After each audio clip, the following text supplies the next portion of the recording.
Memories, moments, and milestones. Camp is the archive of our individual and collective stories, and it is the home of our hearts. My name is Linda Beetham, and I have been fortunate enough to be a staff member here at camp during each of the first 4 decades that we have been in operation. I'm also your host for these opening ceremonies. So, if you're ready, let's get the party started. Okay, so first up, I'd like to introduce you to someone who has spent over 3 years now volunteering countless hours, sharing his time and his energy to ensure that we would all make it here today. He's a former camper, staff member, and camp committee board member. He's also my big brother. Here to say a few words of welcome. He promised me just a few.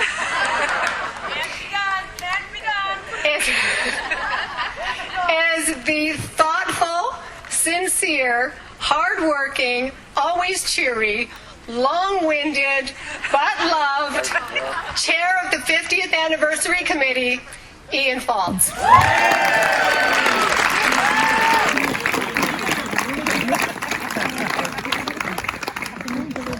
All right. It is so wonderful to be here, to see everybody gathered. This has been a long time, as you know, in the making. So we're celebrating 50 summers, and it's actually more than 50 summers now, but we won't worry about that. We're celebrating 50 summers. So who is here for the 25th? Who is here for the 35th? Who's here for the 50th? Excellent. So all of this is about really just the bottom line of what we're trying to do. We're here to reconnect with old friends, which has been happening ever since you arrived. You're going to be reminiscing about past adventures and follies, and there are many of those, and sharing with your family the place that has provided you with a lifetime of stories and memories. They're finally getting to see what all these crazy stories are all about, because there are a lot of other crazy people here telling the same stories. So Camp Huronda has been this transformative experience for all of us. The skills that we learned, I mean, if it was just the skills, like who canoed for their first time at Camp Huronda? Did anybody go sailing for the first time? Did anybody learn some songs that they took back home that they still sing today? Did anybody go on their first canoe trip at Camp Huronda? So just the skills alone, just making us feel comfortable, essentially as a young city person coming up here, feeling comfortable being outside all day long. Like that in itself is a gift, to be comfortable in the out of doors, because that leads to other wonderful experiences down the road. So many gifts. Then there are the friends. If it was only the friends you were coming back for, then that's enough, because all of the friends that we've made here that we may have lost touch with, but when you get to see them again, how many people are picking off right where they left off? Right where they left off. I mean, it's an amazing thing. So just the friends. But profound thing about Camp Huronda is just a space that it created for all of us to grow up. The incredible love and support, the acceptance of each of us as unique individuals. I mean, all of that allowed us to evolve into the beautiful people that we were meant to be. And here you all are gathered here today. let's just say thank you for that. Thank you for that. Thank you, Camp Huronda. Thank you.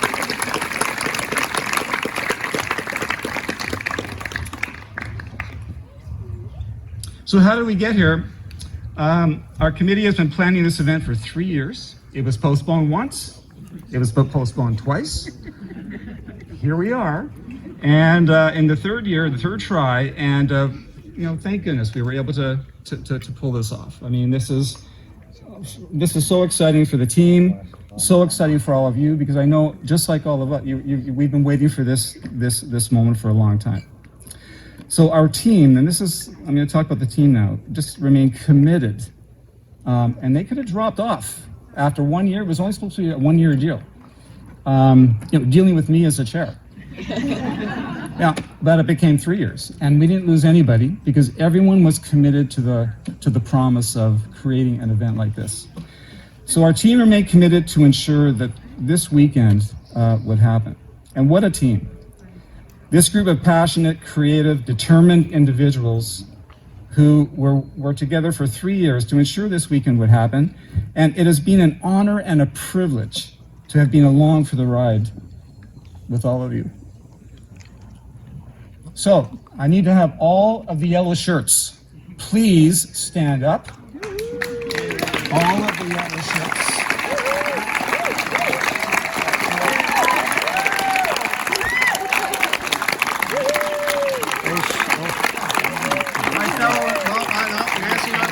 My fellow alumni, I'd like to present to you Huronda's 50th Anniversary Celebration Committee. Yes.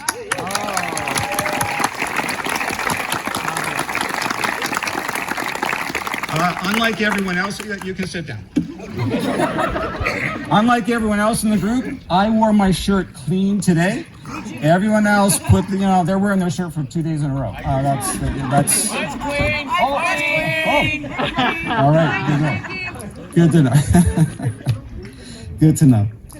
So the community, I could spend a long time identifying all of the special roles that all of us did to pull this off, but I won't have time for that. It's the committee. And we want to recognize a few people, some unsung heroes that came along with us. We're working behind the scenes to really make some good things happen. I just want to recognize Dave Withers and Margot Stuthers. Dave and Margot, can you just wave your hands, please? Okay. Yeah. So, these are sometimes unsung heroes that do a lot of stuff, but don't get the same recognition. So Dave and Margot worked on helped Mike Bruce with the Hail Huronda music book. Margot contributed the cover, the art for the cover of that book, and the music that was created on the CD that Dave produced. Margot was along there too. These are things that they did on their own, and I just want to make sure we recognize that. So we thank Margot and Dave for all of their efforts, and make sure you get to the time machine, because Dave has created this incredible timeline. Like, you won't want to leave camp without visiting Dave's timeline. It's truly an original thing to see. Okay, that's all I'm going to say about that. I want to recognize Marna Morgan. Marna, where are you? Marna?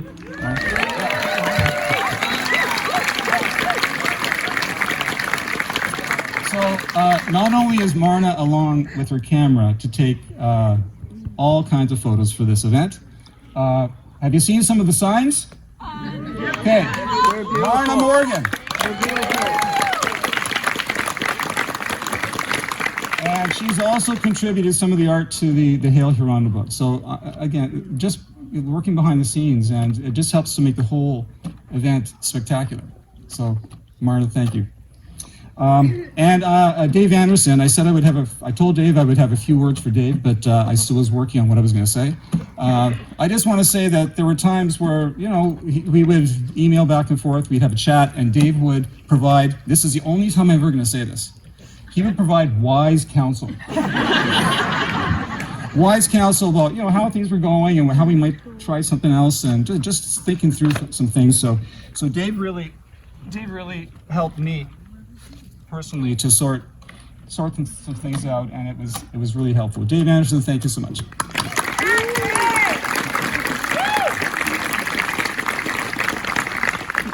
There are two people who aren't here today who wanted to be here today. And these are two really important people that have had a significant role in everything that you see here. Christina Bonner. Christina was a camp director at Camp Huronda a number of years ago, and Christina became a camp manager, responsible for other camps in Ontario. And she's no longer with Diabetes Canada, but she was fundamental at the very beginning as a young organization, Friends of Camp Huronda, an alumni group. She was completely behind this idea. She sat down at the first meeting that we had here at camp on a volunteer day. There was a board member there, her boss was there, and we started to share. Sean was there, Todd was there. We started to share this idea about, wouldn't it be nice to have like an alumni group? Other camps have this, to have events so we can remain as a community going forward. And Christina, in her first year, she should have just zipped it. No, she said, why haven't you guys been doing this all along? So the board member was there. I mean, her boss was there, and she said, "You guys should get going with this because this is a really great idea." So she was behind us from the very beginning as a young organization, Friends of Camp Huronda, supporting us all the way. Unfortunately, she can't be here today. And then there's Lauren Linklater. So she's currently her official title is camp manager. I don't know what her title is now. Camp manager. Senior camp manager, but honestly, she had so many extra responsibilities this summer because she wasn't just in her office here at camp. She was traveling back and forth across the country to help support other diabetes camps that were struggling to survive and to roll things out. So she had an incredibly busy summer, but she still stayed with us through thick and thin over 3 years. And there isn't anything that you see here today that she didn't have a support in. She was behind us all the way, trying to create a camp that could provide all of the things that we needed to make our vision happen. So Lauren and Christina, they're not here today. And there's a reason they're not here today. Christina Bonner is getting married today. And the wedding was planned long before we had a chance to zero in on this weekend. 3 years after it was planned, she was very well organized. She had it picked out. And Lauren's not here today because she's the master of ceremonies. But could we please just give, they won't hear our applause, but they'll feel the spirits of all of us as we send them lots of love.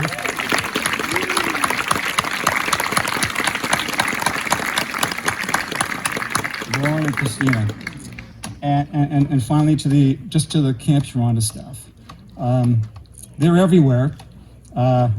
We're up the podium, but they're running the show. I mean, they're everywhere. You see them. All of the green. Could I ask the green shirts who are? Can you all please stand up? Green shirts, please. Green shirts. Yeah.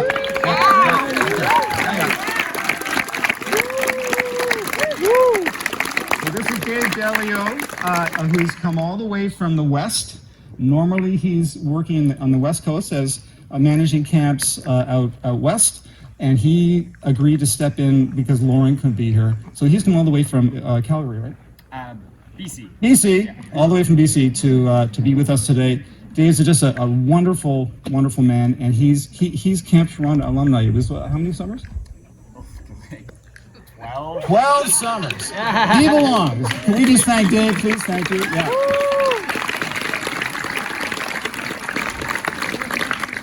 And if you have a chance today, I forgot Drew's last name. Where's Drew? Is Drew over there. Drew. Okay.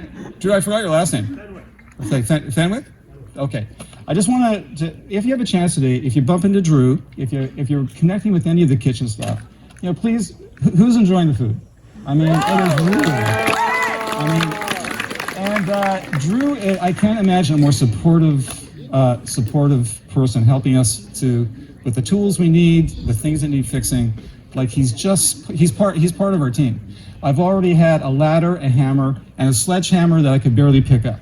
So can we just say thank you to Drew and the kitchen staff for all of their thank you.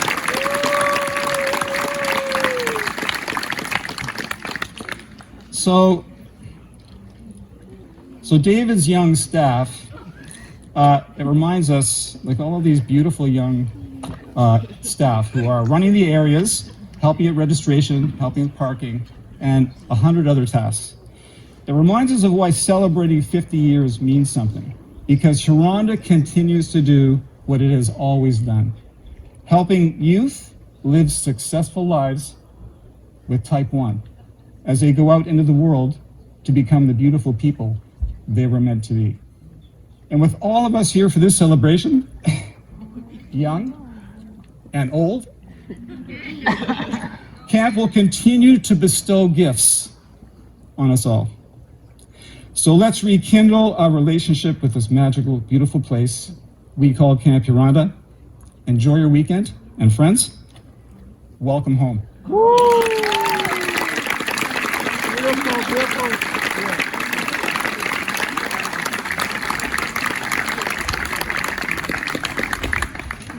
Thank you, Ian. Eloquent as always. Little long. He can't help himself. Okay, so next, none of this would have been possible without the support of Diabetes Canada and DCAMS. We are grateful to Diabetes Canada for providing the alumni of Camp Huronda with a voice and a venue to enjoy, promote, and support this special little place at the edge of a lake. It gives me great pleasure to introduce to you today a member of the camp board, the Diabetes Canada board, Mark, and also the CEO of Diabetes Canada, Laura. So I think Mark is coming up first. Come on up.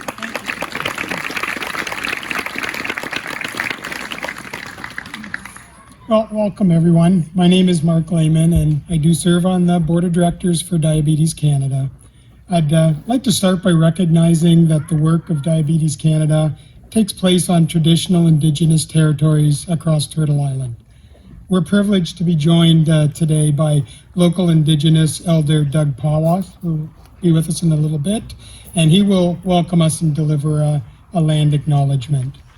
But on behalf of the Board of Directors, I also want to acknowledge that Camp Huronda is located on the traditional Indigenous territory of the Mississauga and the Anishinaabe people. Today, Huntsville is still home to many Indigenous people, and we're grateful to have the opportunity to meet here and work on this territory.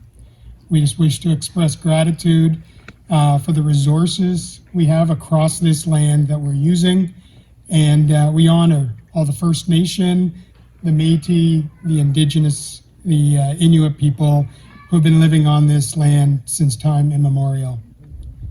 I chose to serve as a board member of Diabetes Canada, as I personally have numerous close family members living with diabetes. And as I sort of researched the board, I really discovered and appreciated what a rich diversity there is on the board, really is representative of our community. Presence of the pandemic in recent years has impacted my ability to visit the camp during my time as a director, and that's why I'm just so honored to get here today to see the camp, and what a special day to come and celebrate the 50th anniversary and bring greetings to you from the entire Board of Directors of Diabetes Canada. Throughout my tenure as a board member, I've witnessed the many ways that Diabetes Canada works to support and uplift the community of people who live with diabetes and those who care about them. We work hard to improve the lives of the 5.5 million Canadians who live with and are affected by diabetes every day. Some of the work includes advancing life-saving research, advocating for improved access to care and to treatments, providing valuable resources and education. But I'll tell you, to me, nothing compares to the magic I've experienced of the DCAMS. To be able to provide children living with type 1 diabetes a real summer camp experience and the opportunity to connect with other kids is nothing short of incredible. So the last 50 years, would not have been possible without the unwavering support of the DeCamp families, without your countless hours spent volunteering, without your annual community fundraising initiatives, without your trust and your belief in us, this camp simply wouldn't exist. So I just want to say thank you. And now to reflect a little bit more on where we've been and where we're headed, I'd like to welcome our President and CEO of Diabetes Canada, Laura.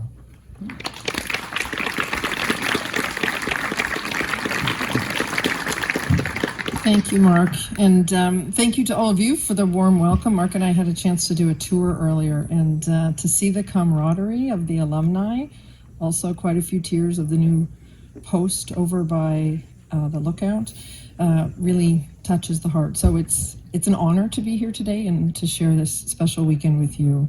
And I guess we can now say at 50, this is a historic Camp Huronda, not just Camp Huronda anymore. So as Mark said, my name is Laura. I'm President and CEO of Diabetes Canada.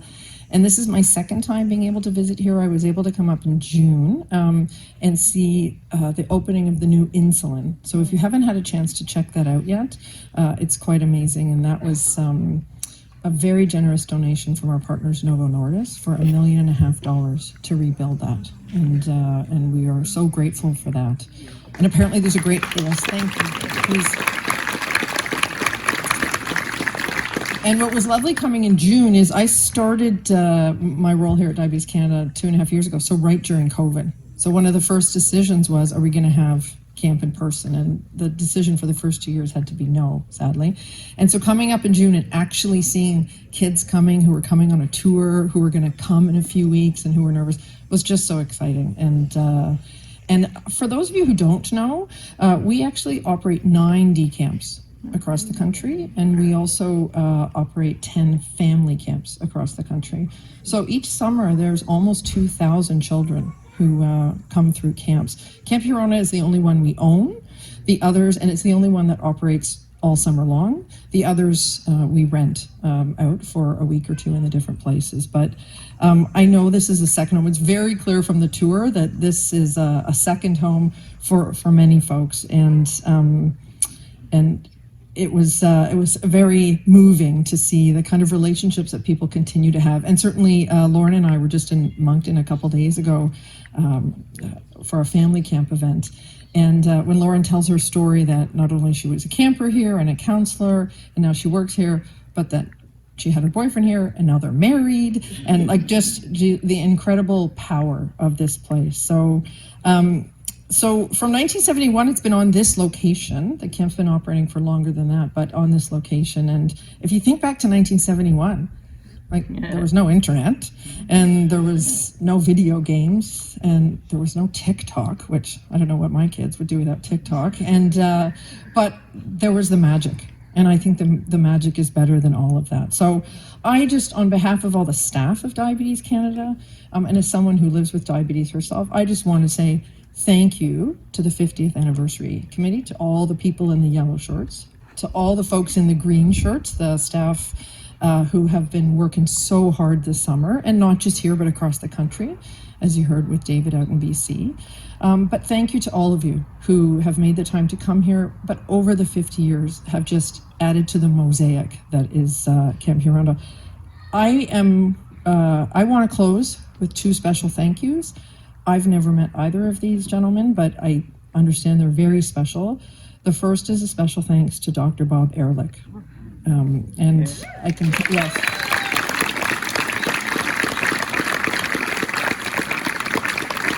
And I think more to come on that, so you'll see more. And the second one is Uncle Don.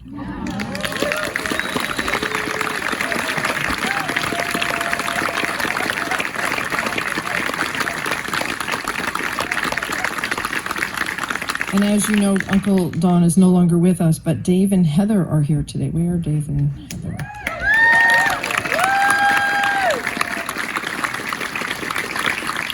So thank you for being here today and for everything you've done for Camp Huronda. So, and now I think I get to be followed by music. So over to Linda for introduction. So thank you all very much. Enjoy your weekend.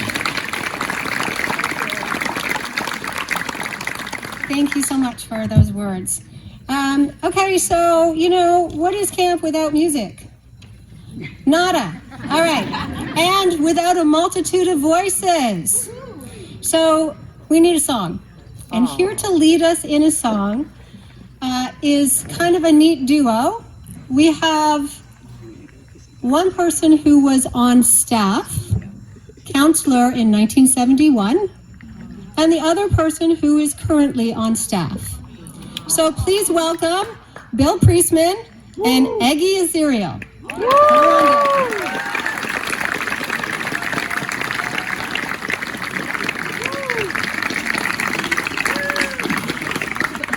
Well, Bill, it's nice to meet you. Nice to meet you. Young as ever.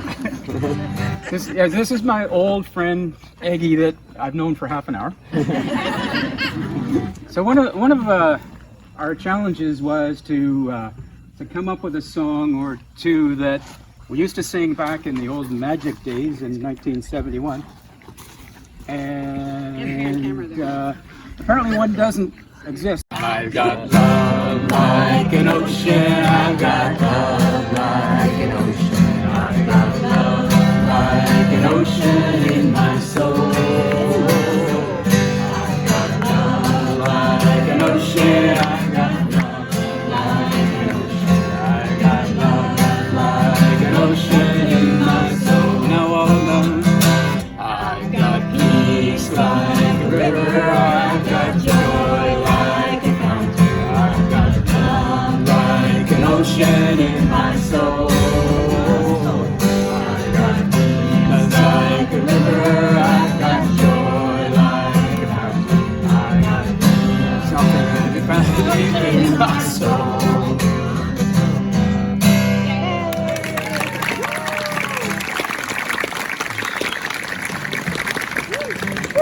I told you we didn't really know him. Thank you, guys. Thanks for singing along. Okay, so it is amazing to see so many familiar faces. Trying to remember all the names that go along with them, a whole different ballgame, but we'll get there. However, there's also many people who would like to have been here today and were not able to. One of those, as Laura mentioned, is our founding medical director, Dr. Bob Ehrlich. But Bob did want to wish us well, and so here to share his message with us is our one and only camp director extraordinaire, Heather Anderson.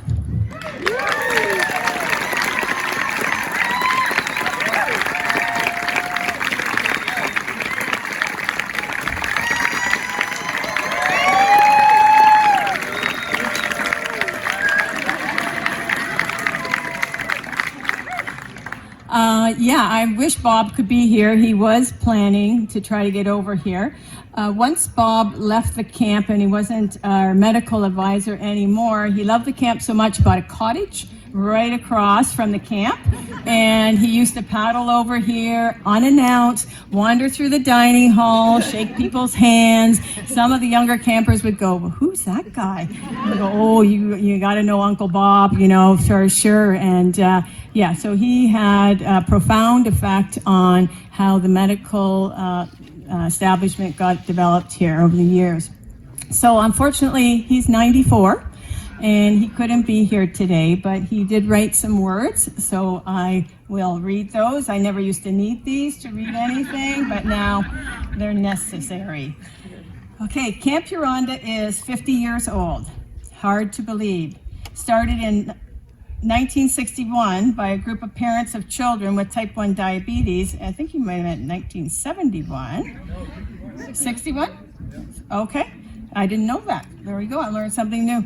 Only been here for 25 years and still learning new stuff about it.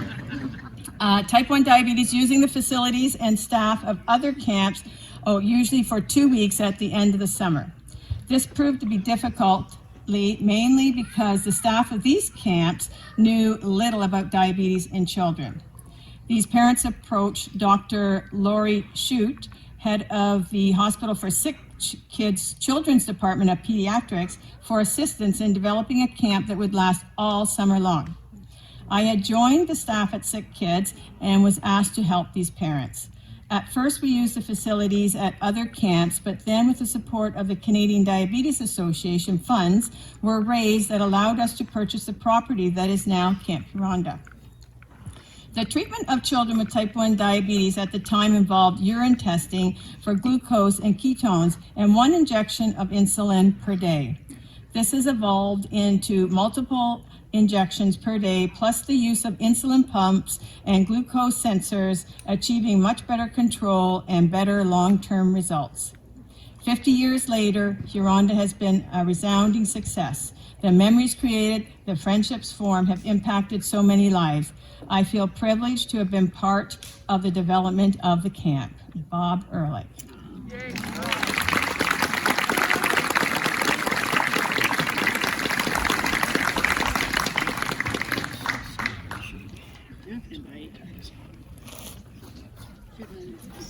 All right, thanks, Heather. All right, most of you will know our next speaker too. He is the son of Camp Huronda's first ever camp director, Don Anderson. He was the second ever camp director of Camp Huronda. He's the husband of the third camp director, that's Heather. And he is the very good friend of the fourth camp director, that's me. Please give a warm welcome to the current patriarch of the Anderson family, Dave Anderson.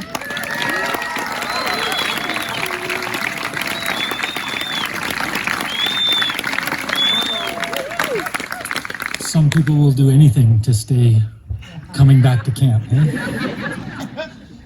So I want to start off with a poem. It's called The Power of the Land.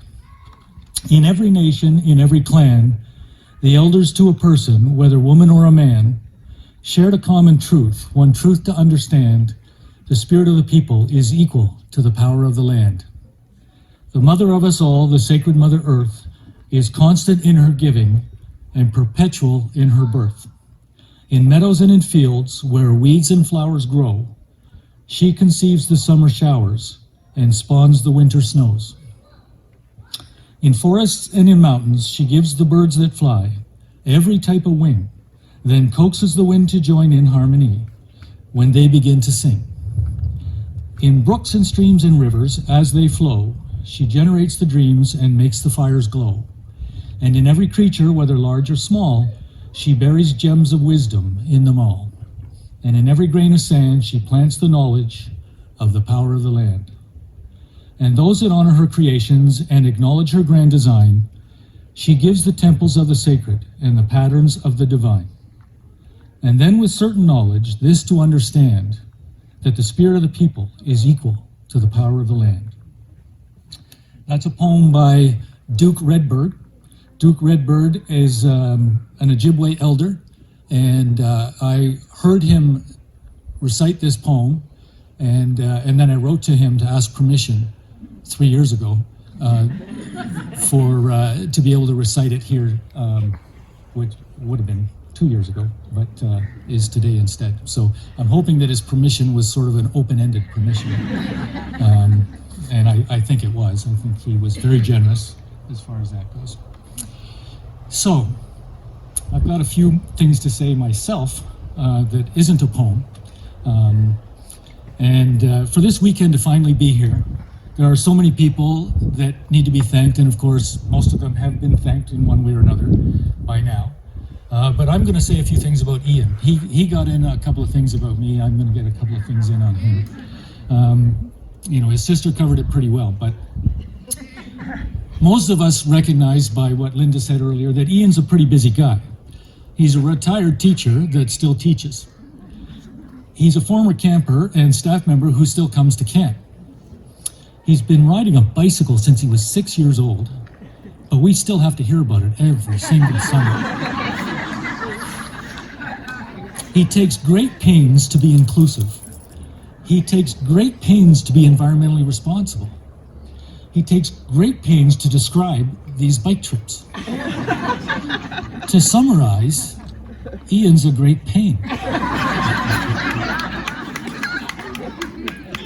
I don't want to say that his posts on Facebook are long, but by the time you finish reading them, he's been home for 2 weeks. But the reality is, I don't think we could have had a better, more appropriate choice for chairman of the Huronda 50th Reunion Committee, because who else is going to take a one-year job and drag it out to 3? Where's Ian? So my little theme after that, thank you, that's a sort of thank you to Ian, is that there's a lot of history here. I wrote it down in big bold letters so I wouldn't forget to say it. There's a lot of history here. But with this group in front of us, all these people with type 1 diabetes, I don't think you can start a little history lesson without starting back in 1921. Now, some of you know exactly what I'm talking about. What I'm talking about is the double murder that happened in the farmhouse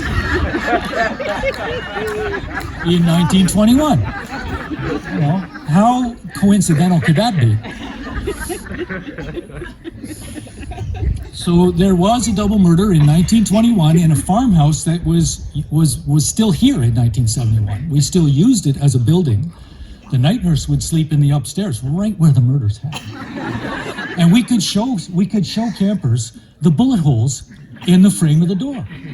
They were actually not holes, but you know, imagination was a big part of camp, so it worked.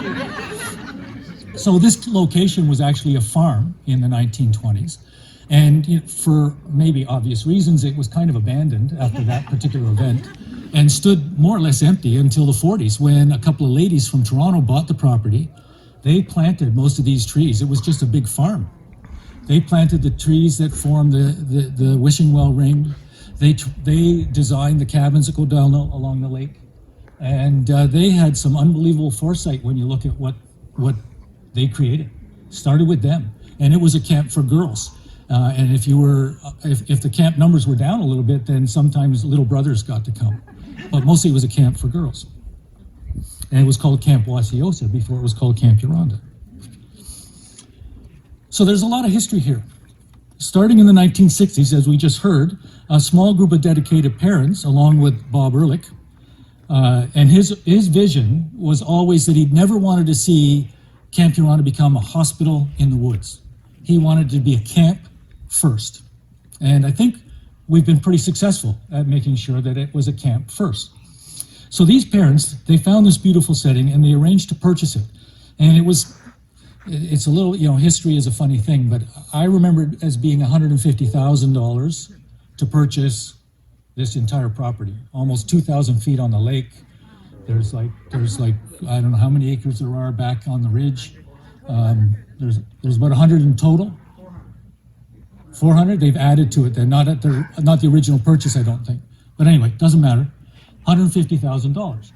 And there was a mortgage of about $125,000. So somebody on that group of parents committee group came up with the idea of a lottery, long before there was any other lotteries.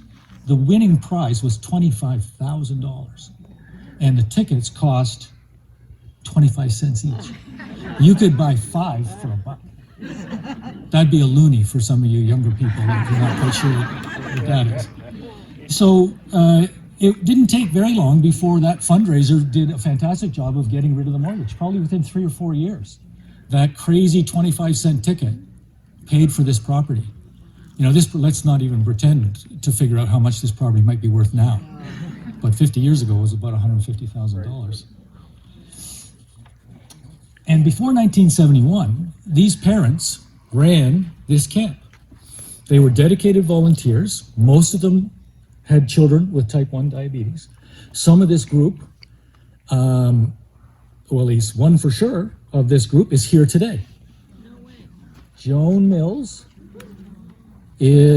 there she is, Joan Mills.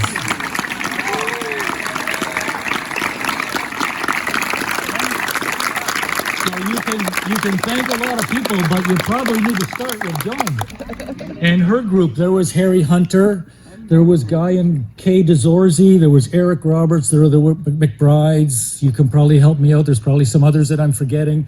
Those ones I remember particularly because they would come up to camp during the summer, and they sort of stood out a little bit. I remember Eric Roberts always got a brand new pair of running shoes for his visit to camp. So he had the whitest running shoes because you know what the land is like around here. Shoes don't stay white for very long, but you knew that he must be a committee member because he had the whitest shoes.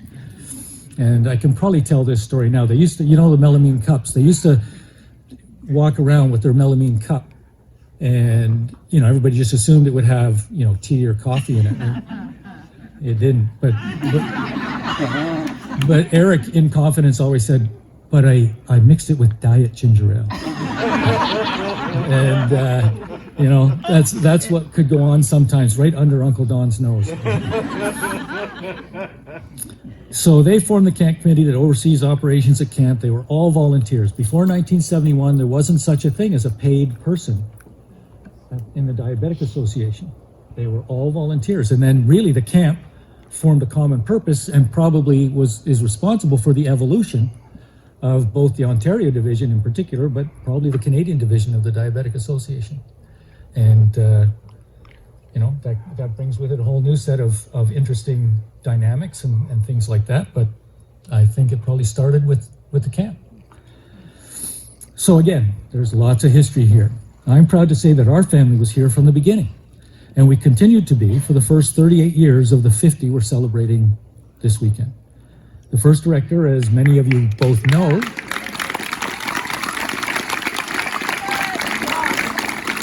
and have heard about, is my dad, Uncle Don.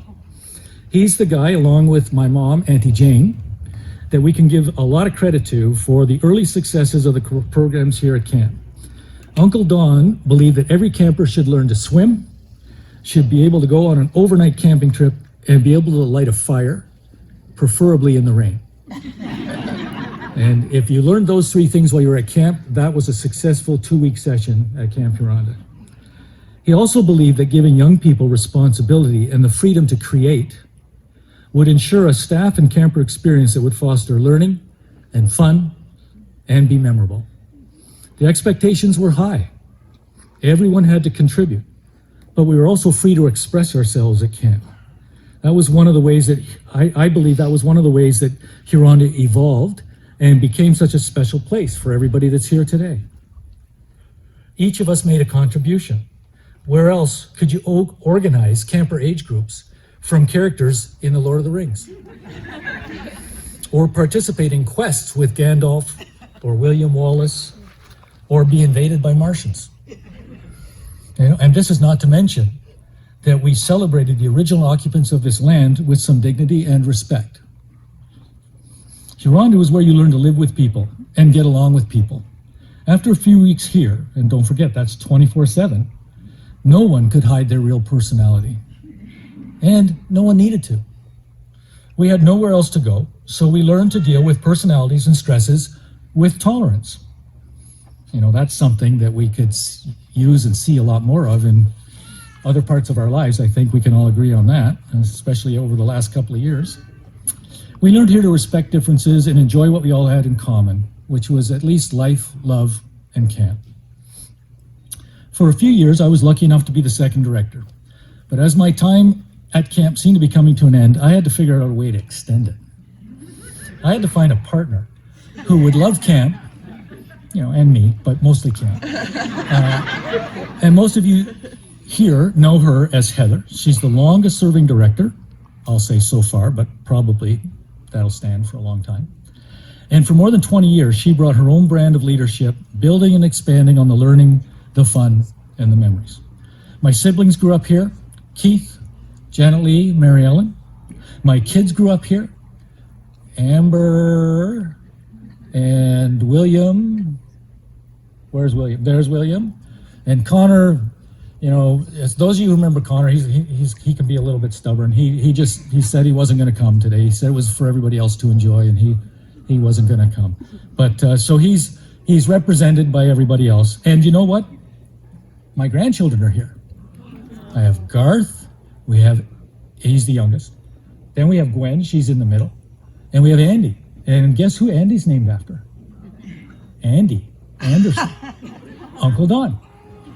The spelling is a little bit different, but that's the sentiment that she was named after. Oh, and Greg's here too.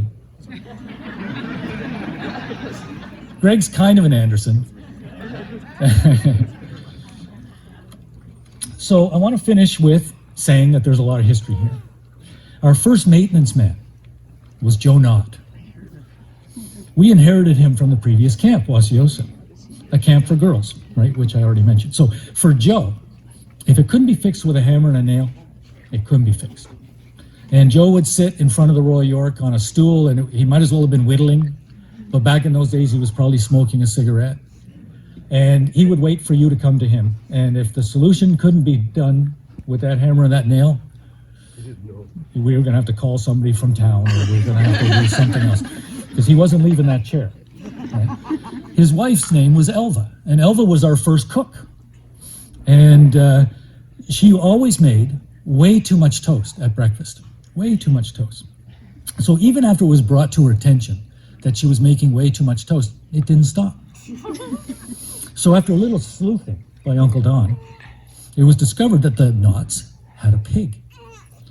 And that pig was totally enjoying Camp Huronda's toast.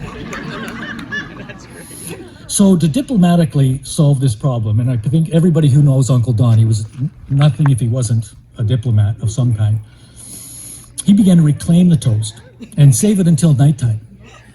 And that was how cold toast became a staple of staff snacks through the 70s, 80s, and 90s. So there's lots of history, and there's more to come. Thank you.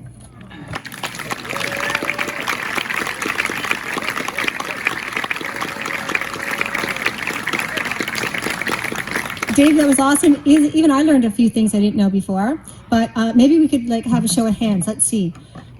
Ian, Dave, which...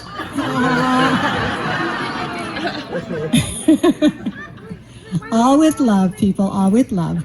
Okay, so Doug Powis is an elder with the Shawinigan Nation, where he is a holder of traditions, teachings, and culture.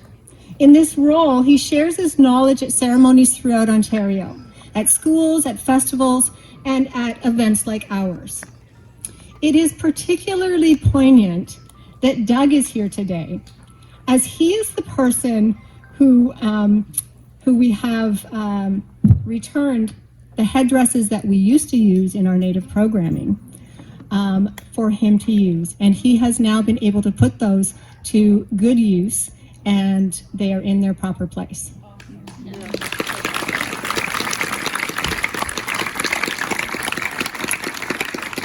So today we asked Doug and his partner Tricia to share with us their knowledge of this land, the land that we get to steward because we're very lucky to, for today and for future generations. Please welcome Doug and Tricia.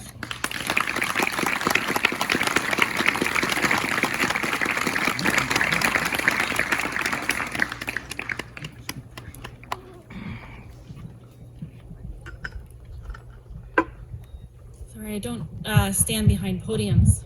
I feel like I get buried behind them.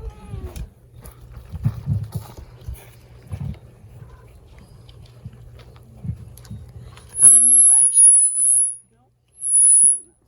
Gotta stay there. Okay. Miigwech for. Pardon? Don't walk in front of the speaker. Okay. It's not that, it's the microphone in front of her. So if I stay back here, we're good. Yeah. And everybody's ears will be saved.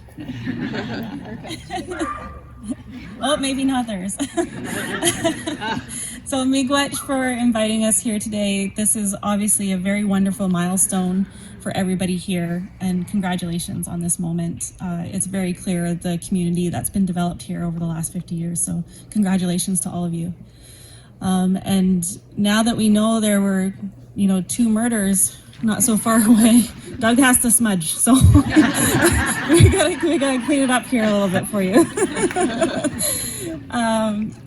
So I'll start with a formal ceremonial introduction. Ani, Bojo, Ganajuankwe and Indigenous, Tik Dodem, Hiawatha First Nation, Minwa, Williams Treaties First Nation, and Dunjaba. And to translate, hello, my spirit name is Beautiful Woman.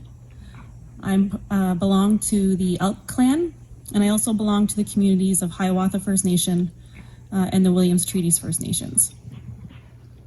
And so a few of you have a cup of water. Now, don't drink it just yet. It'll be very clear when it's time to drink the water. So first, what we do in ceremony is to speak and bless the water. And normally we would have a fire, and we would then feed the water and the strawberries to the fire after speaking for them.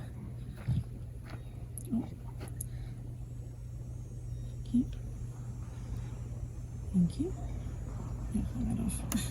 I'm out of hands. So in terms of starting with the water teaching, we'll speak for the water first. So miigwech, Nabi. And Doug, sorry, I can't, would you mind putting the water at the tree for me to start? Miigwech. I don't want to move far with the microphone now. And so we feed the water to the tree. Normally it would go into the fire first. The word for water in Anishinaabemowin is Nabi. And some of you may have heard previously a phrase, water is life. And for us, it's not just a phrase. That is a guiding principle in our lives and in the way we live our life. Because without water, there is no life. That is a fact, an undeniable fact. And so we hold it in very high regard. And as a woman, it's our jobs and my job to help protect the water. We're water protectors. And my name, Gnajawankwe, is actually from a water protector. And she sits at the 3rd level with the water, and she promised Creator she would always be there to protect the water. The water level is represented, you see 4 colors here on the table. So the water level is represented by, guess which one? The blue one. But then we also have green, which represents the earth. We have red, which represents the people. Blue for the water level, and then black is for the spirit world. Now, one of the reasons why women are in charge of protecting the water is because of our connection to water.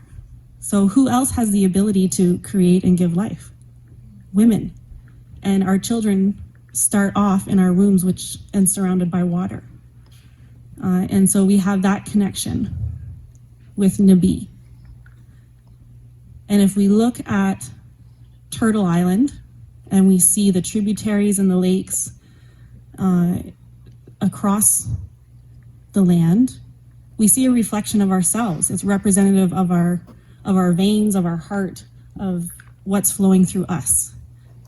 And so it's a reflection in nature with us.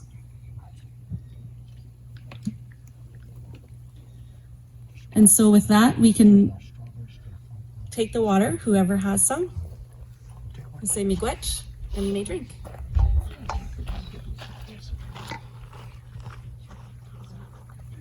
And then I have a helper for strawberries, miigwech, and we'll do the strawberry teaching.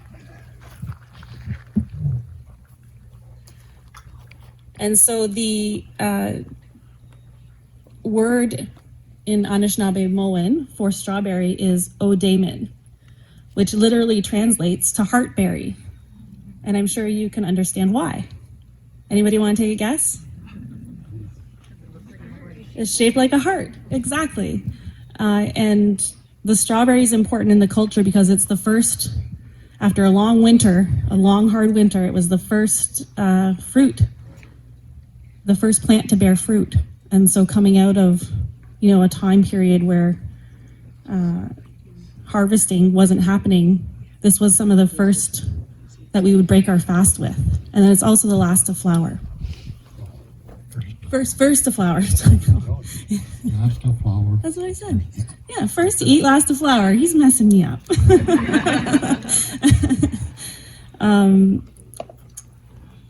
And so, again, with plants, that's also the woman's responsibility in our culture, is to know them and understand them and their uses. And the strawberry, the entire plant, is actually medicine. So you can eat the whole thing. The leaves, all the way down to the roots you can use. And again, we see a reflection of ourselves in this plant. So when you see the strawberry plant, it branches out and new strawberries grow, and then it branches out and new strawberries grow, and it's expanding, but it's always connected to each other. And that's representative of our families, right? And in our lives that way.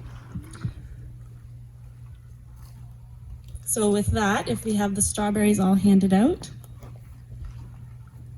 yeah, Miigwech, you may eat the strawberry.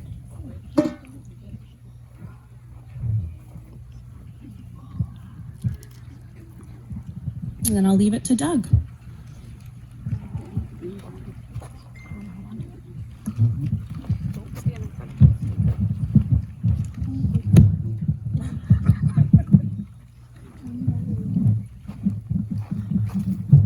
I'm going to stand in front of the podium. I don't want to be disconnected from you. Bonjour. Sama Nizhnakazki Gododam. Shwanaga Dojamba. Turtle Island. All of Turtle Island is my homeland, I say. And I'm glad to be here and be asked to come here. I'm very honored. As everybody was speaking, I felt the Creator's already been here and already blessed the grounds a long time ago. I felt that as everybody was talking and speaking. I could feel it come from the ground up, and I could feel from all the creation and all those directions and all those helpers there coming here. They have been here already. And I'm just here to acknowledge the land that is right here and that the Creator's already looked at and blessed. So I can't add much more to it other than what the people have already said, that the Creator's been here and He's been looking after you people for a long time when you started this camp and the time before that. So in our culture, our language, we know the Creator as Gejemadado. Gejemadado. Gejemadado. Gejemadado. That's it, you got it. That was easy, wasn't it? We'll try another one. Miigwech. Oh, you already know that one. Very good. So in our culture, usually I would have come to the mic right away, but I know we're running out of time, so I let Tricia go ahead before I introduced ourselves. So anyways, my spirit name is Doug Paywis. See, when the English people wrote our names on paper and all that, they sort of messed it up. It used to be Kaywis. My name was Kaywis, K-A-W-I-S. But when the English people put it on paper, they put P-A-W-I-S. So Kaywis in our language is herring. So that's why I'm of the fish clan. And the same with this camp, Wasiosa. Well, that's a Ojibwe word as well, but it's been changed a little bit because they didn't understand our dialect and how we spoke. What it means is land. It spoke of the land far away. So back in 1900s, turn of the century, it was far away from the bigger cities, right? There was nobody here, so it was a long way to travel, especially back on those old windy, potholy roads. And you had to do it by horse and buggy, probably. So I'd like to say Miigwech, and I've smudged the area. I've done that, and I've already said some prayers already before I came here, especially early this morning. I get up fairly early, and I talk with my tobacco to the Creator, and he guides me and protects me and helps me in my travels from day to day. When I was given the name Sama, which is tobacco, it is our first medicine. When I received that name, my mouth dropped. I said, how am I going to live up to that name? And then my elder, he said to me, he says, don't worry about it. It'll come to you in a few years as you learn. And sure enough, it did. Unlike, was it Dave that spoke last? Well, if I was to thank all my family and all that, I'd be here all afternoon. and maybe even tomorrow. My dad told me a long time ago, he says, you ever go out with a native woman from another community? He says, make sure it's over 5 reserves away. And he was true. That's why I'm hanging around with Trisha.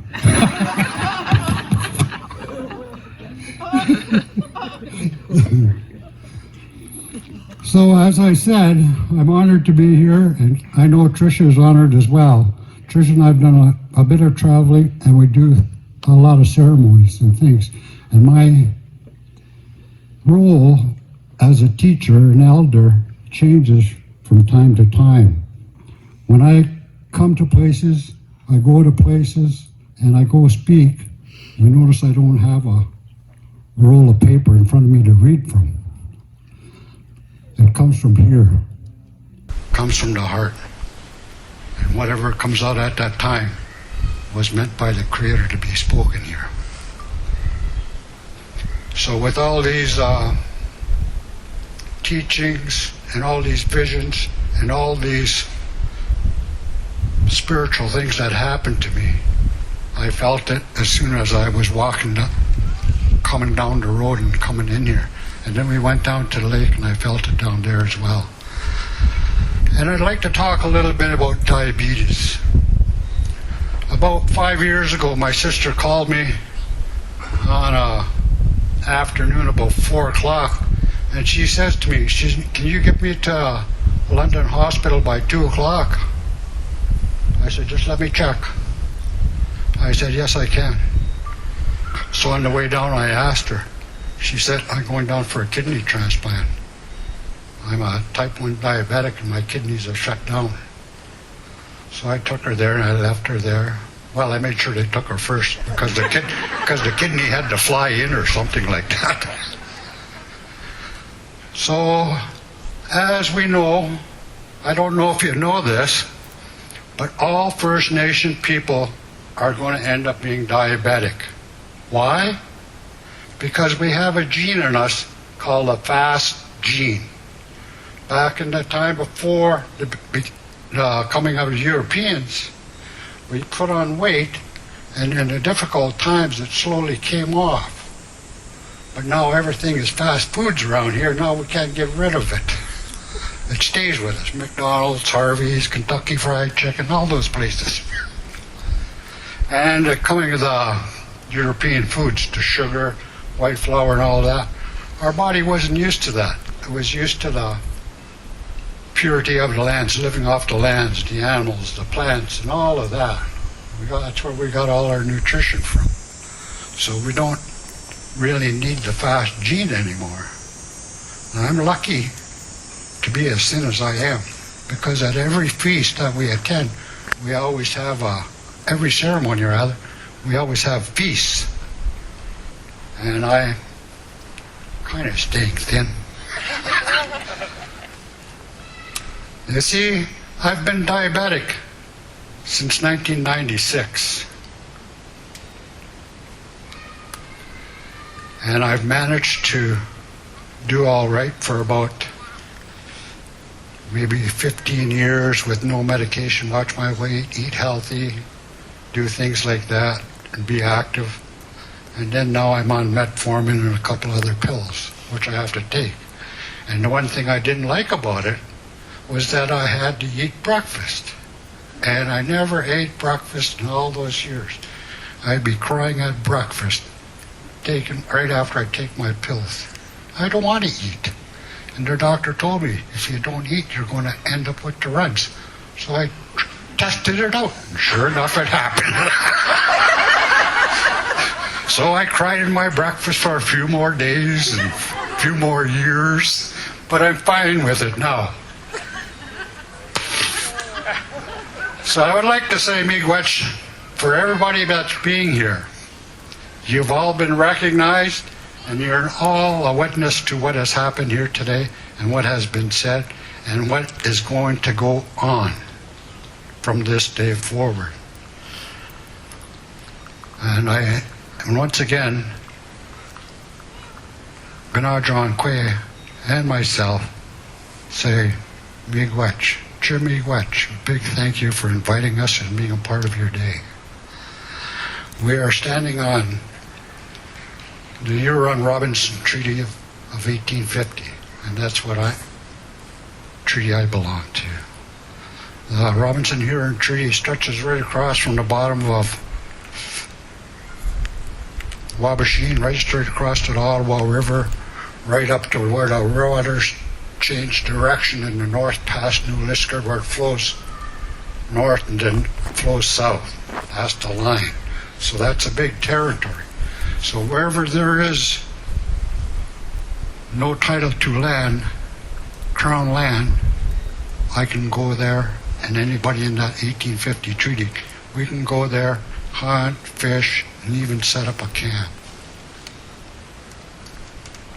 And then, as Heather mentioned, or Linda mentioned, I was called to receive some headdresses that were given away, and I just didn't want to throw them in the garbage.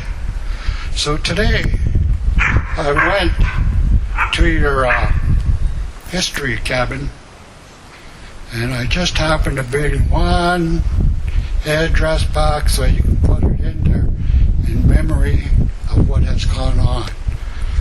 And that was it wasn't done in a bad way of what was being done before with them.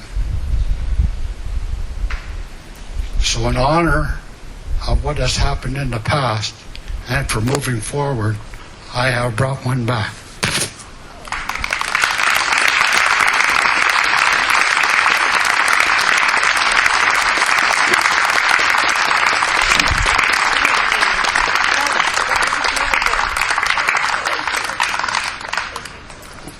Hold it up for everybody to see. It's come home! It's come home.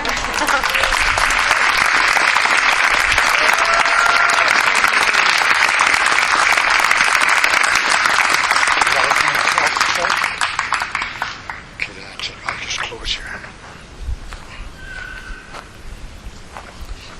I'm going to say Miigwech once again, Miigwech, and if you ever want us to come back, we're more than happy to be here to help you celebrate. And maybe one day we can sit around the fire and have a traditional teachings, which will take some time. The only thing I forgot to tell Heather or Linda was when they asked a traditional person to come out and do things, do a ceremony or anything like that, or even just for a talk, they want a heart-to-heart talk, I'm supposed to receive some tobacco first. So tobacco is much more than money. It's heartfelt. It goes far more than just having a conversation between two people. It goes through me and I can feel what this person wants and what they're going through. And I also have a helper for that.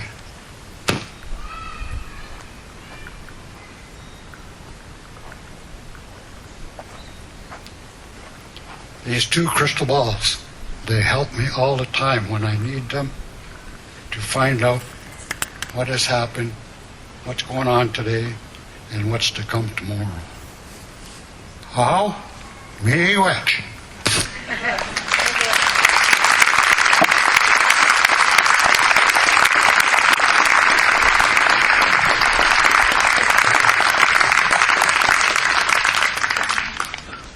Thank you both for sharing your wonderful words of wisdom, for sharing your knowledge, and for your gift. That is truly beautiful. And you know what? You will be invited back, and we will make sure we have the tobacco next time, I promise. Thank you. That is a gift of much more than the actual headdress. So thank you.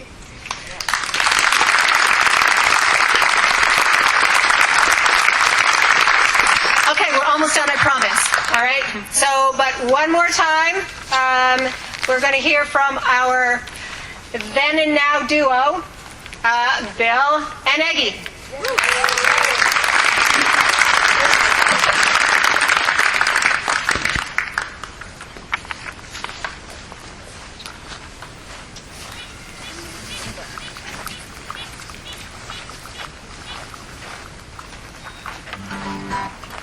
I'm going over here. Good, I'll be here this time. I'm standing over there in the sun so that my guitar would go out of tune nicely so that it would sound like a camp guitar. So this song, which Aggie's never played before, is an old song that we'll try and remember the words, and it's If I Had a Hammer. So it kind of goes like